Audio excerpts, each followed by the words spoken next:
Agit na namo among anak mga ka-farmers. Agit na mga ka-farmers. Agit na mo. Agit na namo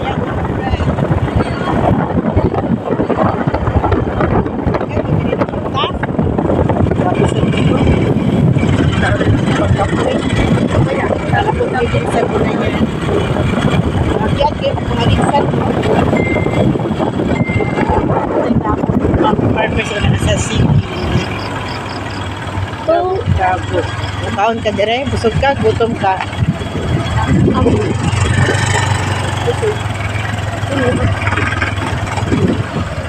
Kung manglibre ka sa mga, ikaw manglibre, ito partahan.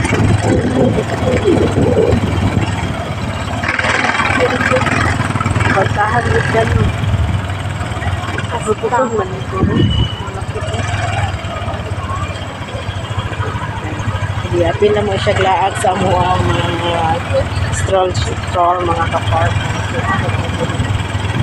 Palipid na siya ha, kaya mas mayo ba na siya, kaya kung muna siya kalawan siguro.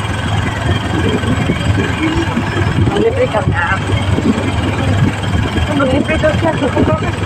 Gusto ang alawan ko eh, gusto na kayo, gasto na kayo siya siyang research. May ganina lang ganina kay sa ano namin gagasto sa pagkaon o tape and paper. So lang so ka rin na gasto sa actually sa kanila right. Kasi friend sa paper sa imo ha mo giminturan. Siya na nagpa-print. So may naipin. Project daw ang iyang result sa iyang giminturan mga kapatid. Kaya naka-answer. Siya tanan. Si Madam Thea ang nag-ipo sa paper sa PowerPoint. Ito daw bigyan niya kung sa'yo dapat i-answer. Oh, very good!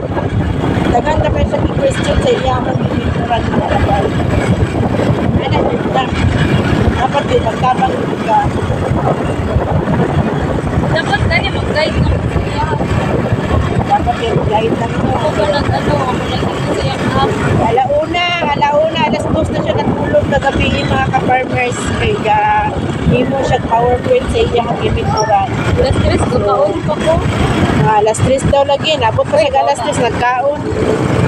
Huwag tulog mga ka-farmers. O, money dagway sa agard na mga bata. Okay lang kayo na kay. At least nakatabang ka sa imong kauban estudyante, no? Sa una mga ka-farmers, mag-relax siya sa grade 7 pa siya, no? Kay na siya'y mentor niya. Dito siya tabangan sa iyang mentor. So, sige lang na kayo para sa ano. Good job. Very good right kayo. Okay, right man siya. Nabutan naman siya.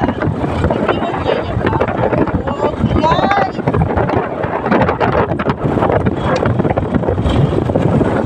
Hindi ka murag ni buhong na yan. Ayun.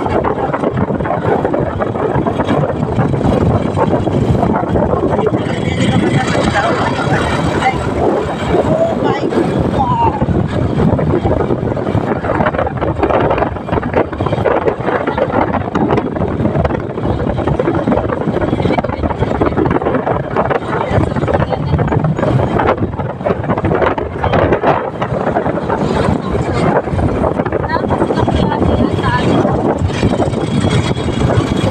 Bago mag-itasat pa makilala mga ano, 11 at ano.